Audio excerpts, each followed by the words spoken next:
इस वीडियो में बात कर लेते हैं नारायण हृदयालय की as an NH quickly analysis देख लेते हैं। चैनल को लाइक एंड सब्सक्राइब करना मत भूलेगा। तो एनएच में आप देख रहे होंगे स्टॉक में मूव अच्छे दिख रहे हैं और यहाँ पे लेटली स्टॉक लास्ट वीक और इस वीक भी काफ़ी अच्छे परफॉर्म करते हुए नजर आ रहा है। जो मोमेंटम था सब्सिस्टेंस का वो काफ़ी दिनों से अब बुलिश में तब्दील हो चुका है और यहाँ पे ये जो रेंज बाउंड मूव थे ये अब ब्रेकआउट ऑलरेडी इधर का दे चुके हैं और फाइनली एक बिग ब्रेकआउट की अब यहाँ पे उम्मीद नजर आ रही है बिकॉज स्टॉक के जो टारगेट है वो भी अब करे गए हैं। क्या कितने करे गए हैं उन पे भी डिस्कशन कर लेते हैं।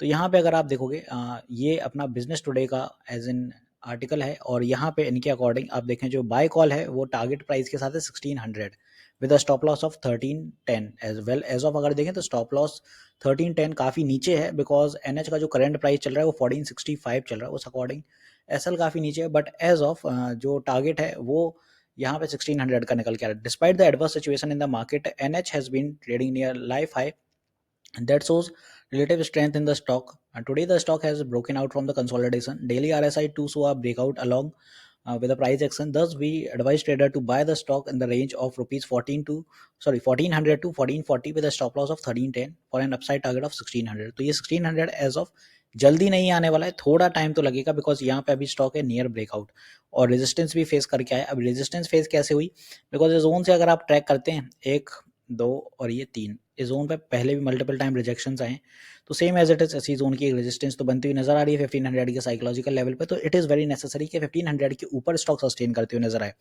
By the time stock 1500 sustain नहीं करता है तो बड़े मूव फिर आप भूल जाइएगा क्योंकि यहाँ से फिर शॉर्ट टर्म रिट्रेस दिख सकता है। शॉर्ट टर्म रिट्रेस में भाई बड़ी वीकनेस तो नहीं है क्योंकि स्टॉक में ये सपोर्ट बहुत स्ट्रॉन्ग रहने वाला है। जोन का जो सपोर्ट रहेगा वो रहेगा 1425 नीचे की दिशा में और इसके बीच एक सपोर्ट आएगा जो और साइकोलॉजिकल लेवल है 1450। तो ये दो अपने सपोर्ट रहेंगे जस्ट इन केस कोई अनसर्टेनिटी है तो इन दो सपोर्ट में से कहीं ना कहीं स्टॉक एक जगह होल्ड बनाएगा बिकॉज यहाँ पे वीकली टाइम फ्रेम देखें तो बहुत करेक्टेड है अपसाइड पोटेंशियल पे weekly and same as it is monthly भी देखें तो अभी अपसाइड मूव पर ही है और काफ़ी टाइम से यहाँ पे अगर देखें तो बुलिश जोन में ही ट्रैवल कर रहा है।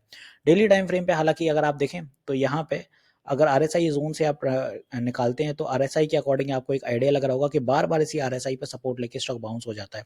ओवरबॉट तो नहीं है भाई और करंटली अभी 66 ट्रेल कर रहा है तो 70 से 80 के जोन तक ये जाता है तो डेफिनेटली 1600 के आंकड़े तो मिल ही जाएंगे। 1 आवर टाइम फ्रेम देखते हैं तो थोड़ा सा ओवरबॉट जोन से भी पुल बैक आ रहा है बट एज ऑफ यहाँ पे मोमेंटम बनने में टाइम नहीं लगेगा। बट एज इट इज जो मैंने कहा है साइकोलॉजिकल लेवल 1500 निकलना बहुत इंपॉर्टेंट है। इसके बाद ही कोई तेजी आएगी फिर 1550 और 1600 जो एज ऑफ बिजनेस टुडे के अकॉर्डिंग आंकड़े देखने को मिलेंगे अपन को।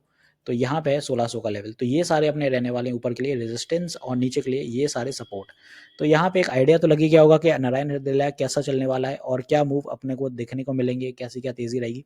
रिसेंटली रिजल्ट भी रहे थे स्टॉक के थर्ड क्वार्टर के और एज ऑफ सेल्स जो है वो 1367 CR की रही है। लास्ट ईयर जो अपनी 1200 के अराउंड थी तो एज ऑफ यहाँ पे इजाफा भी रहा है 150 CR से ज़्यादा के यहाँ पे सेल्स रहे हैं। ऑपरेटिंग प्रॉफिट 3077 के रहे हैं जो कि लास्ट टाइम 279 CR था। अदर इनकम 18 की रही है लास्ट टाइम भी सिमिलर थी।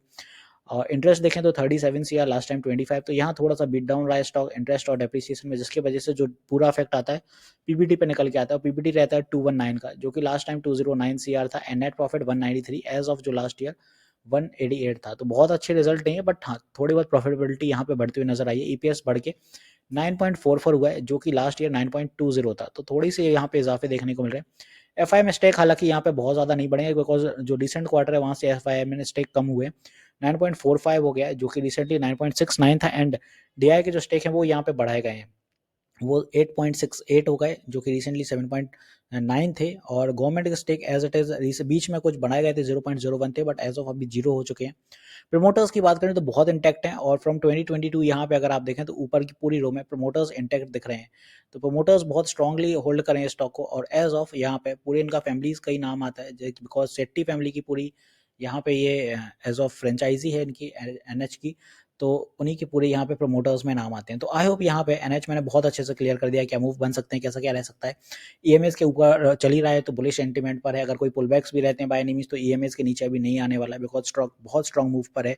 वॉल्यूम भी हर दिन अगर देखें तो अच्छा आ रहा है और नॉर्मली वॉल्यूम अभी 5 मिलियन का अभी देखने को मिल रहा है तो अभी तेजी यहाँ पे रहने वाली है। तो आई होप यहाँ पे एनएच मैंने अच्छे से क्लियर कर दिया। एक चीज़ और बता दूं मैं लाइव सेशंस भी लेता हूँ मार्केट आर में।